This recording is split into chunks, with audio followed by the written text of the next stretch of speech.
धन्यवाद देता हूँ कि मुझे अपनी बात रखने का अवसर दिया है। इसके लिए बार बार पूरी आईपा टीम को धन्यवाद देते हैं। आज भी पूरे प्रदेश में, पूरे देश में, उत्तर प्रदेश में सभी छात्रों को कक्षा 10 के ऊपर छात्रवृत्ति और शुल्क प्रतिपूर्ति की सुविधा 100% नहीं मिल पा रही है। उसके लिए मेधा पार्टी हमेशा संघर्ष करती रही और कर रही है। आईपा में आपका स्वागत है। आईपा का मतलब all India progressive politics association. हम जनता के उन मुद्दों को उठाते हैं जो जाति धर्म से उठकर देश को आगे बढ़ाने के लिए। आज हमारे साथ दीनदयाल तिवारी जी हैं, मेधा के केंद्रीय प्रवक्ता। आइए हम उनसे बात करते हैं। जी, आपका आईपा में स्वागत है। आईपा का धन्यवाद देता हूँ कि मुझे अपनी बात रखने का अवसर दिया है। इसके लिए बार बार पूरी आईपा टीम को धन्यवाद देते हुए अपनी बात शुरू करते हैं।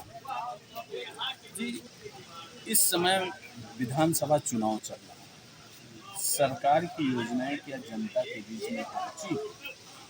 देखिए, सरकार की योजनाओं में मेधा पार्टी के संस्थापक अध्यक्ष स्वर्गीय श्री लक्ष्मीकांत शुक्ला पूर्व IAS 2008 से माननीय उच्च न्यायालय में उत्तर प्रदेश सरकार के खिलाफ गरीब बच्चों को दसमोत्तर कक्षाओं में शुल्क प्रतिपूर्ति एवं छात्रवृत्ति की सुविधा दिलाने के लिए मुकदमा लड़ के हाई कोर्ट से लेकर के सुप्रीम कोर्ट तक विजय हासिल की। सुप्रीम कोर्ट के विजय हासिल करने के बाद शासनादेश जारी होता है कि 2 लाख आय सीमा तक दसमोत्तर कक्षा, चाहे प्राइवेट कॉलेज हो या सरकारी के दसमोत्तर का कक्षा 10 के ऊपर सभी विद्यार्थियों को शुल्क प्रतिपूर्ति एवं छात्रवृत्ति की सुविधा मिले। ऐसा शासनादेश भी माननीय उच्च न्यायालय, सर्वोच्च न्यायालय के आदेश से जारी हुआ। जारी होने के बाद भी आज भी पूरे प्रदेश में, पूरे देश में, उत्तर प्रदेश में सभी छात्रों को कक्षा 10 के ऊपर छात्रवृत्ति और शुल्क प्रतिपूर्ति की सुविधा 100% नहीं मिल पा रही है। उसके लिए मेधा पार्टी हमेशा संघर्ष करती रही और कर रही है वर्तमान समय में भी। लेकिन आप प्रत्येक जनपद में देखेंगे कि दसमोत्तर कक्षाओं में हजारों छात्र प्रत्येक वर्ष छात्रवृत्ति नहीं पा रहे। इसका मूल्यांकन आप कर सकते हैं, उसके लिए संघर्ष कर रहे हैं। प्रदेश सरकार जो शिक्षा व्यवस्था लागू की है उससे न शिक्षकों, छात्रों और मतलब जो पढ़ने वाले बच्चे हैं उनको लाभ नहीं मिल पा रहा। ऐसा इसके लिए पूरे प्रदेश में यह सरकारी आंकड़ा बता रहा है कि 2020-21 में वर्तमान सरकार में 4.5 लाख छात्रों को दसमोत्तर छात्रवृत्ति शुल्क प्रतिपूर्ति और छात्रवृत्ति नहीं मिली है। और इस वर्ष भी, इस सत्र में भी पूरे बच्चों को नहीं मिली है। 2017 से अब तक अगर देखा जाए कम से कम 20 लाख ऐसे छात्र हैं जिन्हें दसमोत्तर कक्षाओं में शुल्क प्रतिपूर्ति और छात्रवृत्ति नहीं मिली है, जिसके लिए बार बार हम लोग जगह जगह ज्ञापन, धरना प्रदर्शन किया करते हैं, लेकिन अभी उस पर कोई सुनवाई नहीं। और माननीय उच्च न्यायालय में आज की तारीख में भी उत्तर प्रदेश सरकार बनाम मेधा के नाम से अवमानना याचिका आज भी हम उसको लड़ रहे हैं। लेकिन यह सरकार उस पर कोई, क्योंकि वहाँ जाति का बंधन नहीं है, वहाँ जातिवाद के नाम पर नहीं है, वहाँ आर्थिक आधार पर सभी गरीब बच्चों को शुल्क प्रतिपूर्ति एवं छात्रवृत्ति की सुविधा माननीय सर्वोच्च न्यायालय के आदेश से मिल रहा। लेकिन कहीं धरातल पर आप अपने जनपद में पिछले सत्र में लगभग 7,000 विद्यार्थी ऐसे हैं जिनको शुल्क प्रतिपूर्ति और छात्रवृत्ति की सुविधा नहीं मिली है। सरकार क्या, जो ये प्रदेश सरकार है, ये बार बार कहती है किसानों की आय दोगुनी की गई और किसान खुशहाल हैं। क्या इनसे लाभ मिल रहा है किसानों को? यह तो जुमला है। किसानों की आय दुगनी खाद का दाम है, दुगना डीजल का दाम है, दुगना पेट्रोल का दाम है। लेकिन आज अभी धान खरीफ की फसल, धान क्रय केंद्रों की क्या स्थिति थी? बहुत से क्रय केंद्रों पर किसान लंबी लंबी लाइन लगा रहे थे। गन्ना किसानों का भुगतान पूरे प्रदेश में जिस तरीके से हो रहा है वो किसी से छिपा नहीं है। कम से कम कई 100 करोड़ रुपए किसानों का बकाया है। दुगनी कैसे होगी? दुगनी होने के लिए खाद दाम बढ़ाने से किसानों की आय दुगनी होगी, डीजल का दाम बढ़ाने से किसानों की आय दुगनी होगी। दोगुना सिर्फ पूरी कल्पना है, सिर्फ एक छलावा है। सरकार का यह भी दावा है कि किसान की जो फसलें हैं उसका मूल्य सही ढंग से मिल रहा है, उनके वाजिब मूल्य मिल रहा है। साथ ही किसानों की फसलों की सुरक्षा के लिए गांव-गांव गौशाले खोले गए हैं, जिससे किसान की फसलें सुरक्षित हों, छुट्टा पशुएं गौशाला में रहें। छुट्टा पशुओं के बारे में आप रोड पर निकल जाइए, चाहे शहर हो या देहात हो, रोड पर सैकड़ों छुट्टा पशु मिल जाएंगे। गौशाला में कौन? गौशाला में न चारे की व्यवस्था है, न रख रखाव सही है। इसलिए गौशाले के बारे में सिर्फ पूरी कल्पना है, सिर्फ कागजी है, हकीकत में नहीं। अगर हम अपराध और रोजगार की बात करें, सरकार का दावा है युवा जो बेरोजगार युवा थे, पढ़े लिखे युवा थे, उनको रोजगार दिए गए। साथ ही अपराध मुक्त प्रदेश हो गया है। जो अपराधी हैं कि तो जेल में हैं कि तो जेल प्रदेश से बाहर हैं। क्या जमीनी हकीकत पे अपराध कम हुए हैं? देखिए, जो सरकार के विरोधी अपराधी वो जेल में, और जो सरकार के पक्ष में आ गए हैं वो खुलेआम घूम रहे हैं। इस मेरे नज़रिए से सिर्फ इतना ही है।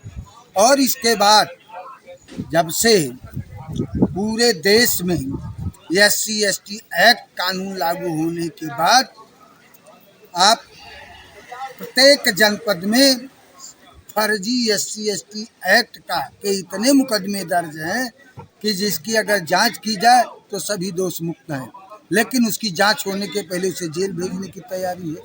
इसलिए कानूनी तौर पर जबानी बात कहना, भाषण करना अलग की बात है, धरातल पर देखना अलग का विषय है। इसलिए इस सरकार ने SC/ST एक्ट, इस सरकार से लेकर के सभी राजनीतिक दल SC/ST एक्ट के मामले में एक साथ हैं। अभी आपके एक पत्रकार भाई थे, अभी एक विधायक ने SC/ST एक्ट का मुकदमा दर्ज कराया था, वह भी फर्जी। क्योंकि जब जनप्रतिनिधि एक क्राइटेरिया घोषित करो, जाति के नाम पर वोट का बंटवारा करने के लिए तरह तरीके के जातिगत घोषणाएं होती हैं। जातिगत नहीं, अगर गरीबों के हित में काम करना है तो जाति से ऊपर उठ करके काम करने की आवश्यकता है। लेकिन कोई भी राजनीतिक दल जाति से ऊपर हट करके सोचने की बात नहीं करता है। और इस चुनाव में हम आपके माध्यम से बताना चाहते हैं कि हम 5 बिंदुओं को लेकर के जनता के बीच में भी रखेंगे। पहला बिंदु, माननीय सुप्रीम कोर्ट के आदेश से लागू दसमोत्तर शुल्क प्रतिपूर्तियों छात्रवृत्ति की योजना का लाभ 100% लाभ इसका मिले। दूसरा, SC/ST एक्ट में फर्जी दर्ज मुकदमों को खत्म किया जाए, और अगर खत्म नहीं होता है उसके खिलाफ। और दूसरी सबसे बड़ी मांग एक हमारा यह है, एकल पद पर आरक्षण असंवैधानिक है। जैसे प्रधान, ब्लॉक प्रमुख, जिला पंचायत अध्यक्ष, नगर पंचायत अध्यक्ष सभी एकल पद हैं।